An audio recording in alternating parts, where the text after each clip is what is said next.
Sagittarius, you have something new trying to come for you, but you're still tied to something old. And as of right now, you can't keep both. So let's see exactly what's coming in for you, as well as what you need to leave behind in order to step fully into what's coming. So it's going to be for my Sagittariuses, Sun, Moon, and Rising, as well as Venus. Go ahead and like, follow, and share us with another Sagittarius. But of course, guys, just know I just opened up my readings again, my personal reading. So that's when you're interested in, y'all, go check the link in the bio. But let's talk more about what's on this table. Okay, let's talk about what's coming in for you. So what I have here is the Magician, the King of Cups, and the Eight of Pentacles. Okay, Sag, I see y'all. So what's coming in for you is everything you've been manifesting, okay? That is what's knocking on your door, trying to come in. You have been this magician. You have been putting out this vibration to the universe, calling them, letting the universe know what you're looking for. You have engulfed everything that you need, and you're so powerful, especially in this moment, Sagittarius, either whether you want to believe it or not. You are so powerful in this moment to really manifest the next step, to visualize who's coming in for you, visualize the love that you're looking for, and making it come into reality. You are literally so powerful.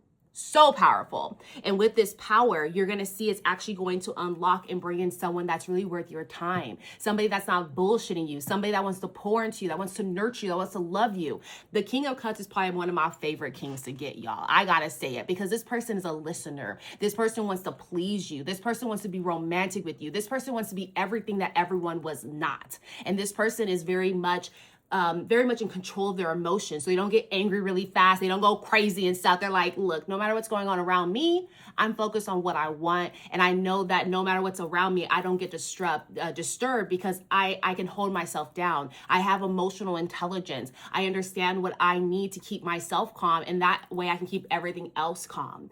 And so with that, you're bringing in someone that's like a real man. Okay. Or if, opposite that, a real girl, the girl that wants to hold it down for you, the boy that wants to hold it down. Okay. This is a real type of love that's coming in for you. And then also seeing the Eight of Pentacles, this is a love that you guys can build a life with. Okay. This is where we are both intertwined. We both want to see where we can grow, but more importantly, we're going to learn each other in the process. We're going to get to know each other, the ins and outs. I'm going to become a SME of your body. You're going to become a SME of my body. And we're going to be, that means subject matter experts, right? Of each other's bodies, each other's minds, each other's souls. You guys are going to build this deep connection together where you guys can actually build on and build a beautiful life together on top of that. And so it shows me here, you're going to have someone that wants to put in the effort. There's someone that wants to put in the work. And with that, they want to know you. They want to understand you, and all for the right reasons. They want to grow a life with you. And it's literally all that you've been manifesting, all that you've been wanting. This is what's coming for you, Sagittarius. But let's see what you got to let go of in order to step into this, because this is looking real good, y'all. Just saying, this is looking real good.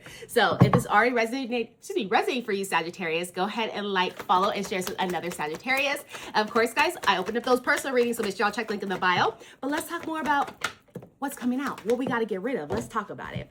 So what I have here for you is the Hierophant, the King of Swords, and the Seven of Wands. So what you have to really make sure that you're getting rid of is making sure that you're taking your time when it comes to love, okay?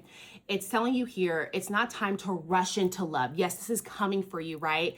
But with this, there's a need for you to really understand that you've been rushing too much into love, trying to hurry to find the right person, trying to give to people, hoping that they will change. And so with this King of Swords is coming out because it's asking you to step into this type of energy, right? Energy of understanding that things take time to really build. Love takes time to really understand and really pinpoint that this is the person I want to be with. It's not quick, it's not fast, and things of that sort. Although sometimes it feels like that.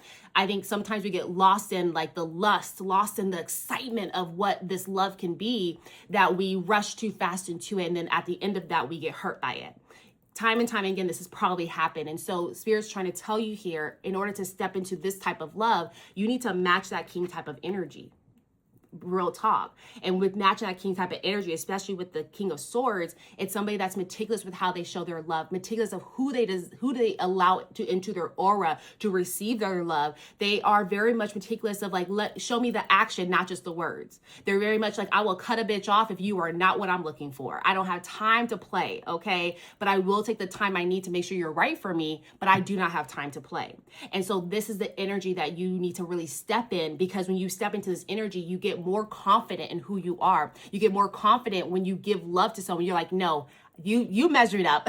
You met my standards and my boundaries. I'm going to open that door. And so this is what you need to really understand. You also need to realize that you need to hold down your boundaries. That's a major one. The reason why that's a major one is because the 7 of Wands is coming out. So show me here, there has been times in the past where you're lenient on what you're wanting, right? You're wanting someone that's phenomenal. You're like, I'll take okay. Who's okay? I'll take you. No.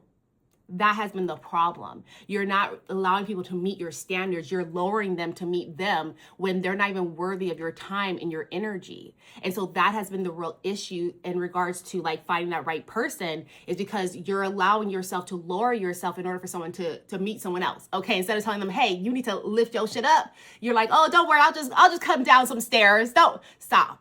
That's been the whole problem, okay? But not only this, the Hierophant's coming out, so it also shows me here you're not going towards people that are evenly yoked.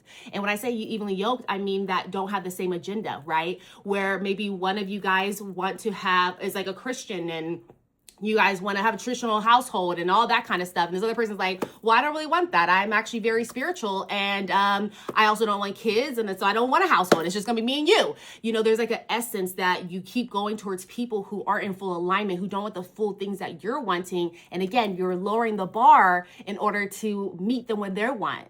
And you're not making sure that you are being reserved. You're not making sure that you are getting what you're looking for. You're always trying to match and be what they need. And that's been the problem the whole time. And so when you stop doing that bullshit, I'm going to be real honest with Sag. Sorry, sometimes I got to be real blunt, okay? I got to be real blunt. When you stop doing that, that's when the love's going to come in. Because you're stepping into who you need to be and making sure you have the right people coming into you. And when you start to really look at life a little bit differently when it comes to your heart, that's when everything's going to change. You're going to get exactly the right type of person that you've been looking for. All of your abundance of your manifestations coming to be. And that is really what I have for you. So let me leave you off with a yes/no question. So to give you a yes/no question, I'm going to go ahead and get you an angel number, of course. So with this is going to be for our Sagittariuses, but let's see here. So what you have is 000, which is guidance. Very nice here for your reading. It says you have full support of the divine. The guidance you are seeking is here, and your life is moving in the right direction. This is the start of a new beginning where one cycle ends and a new begins. Y'all just gave me some goosebumps. But that's what I have for you. Let me know if you're seeing 000 inside the comments here. But let's go ahead and leave you off with a yes/no question. So hi, Spirit. Thank you so much for being here with us as always. But you know, Sagittarius, they got a question. What is the answer to Sagittarius' question? Y'all, that's a no. That's a no. Thank you so much, Spirit. Appreciate that. And can you double confirm that for our Sagittarius is their answer? And y'all, it's still a no. So that's what I have for all of you. I hope this resonates, gives you a bit of, clarity moving forward. If it does, make sure you like, comment, shares with another Sagittarius. And of course, check link in the bio for a personal reading. I'll see you guys next time. Bye.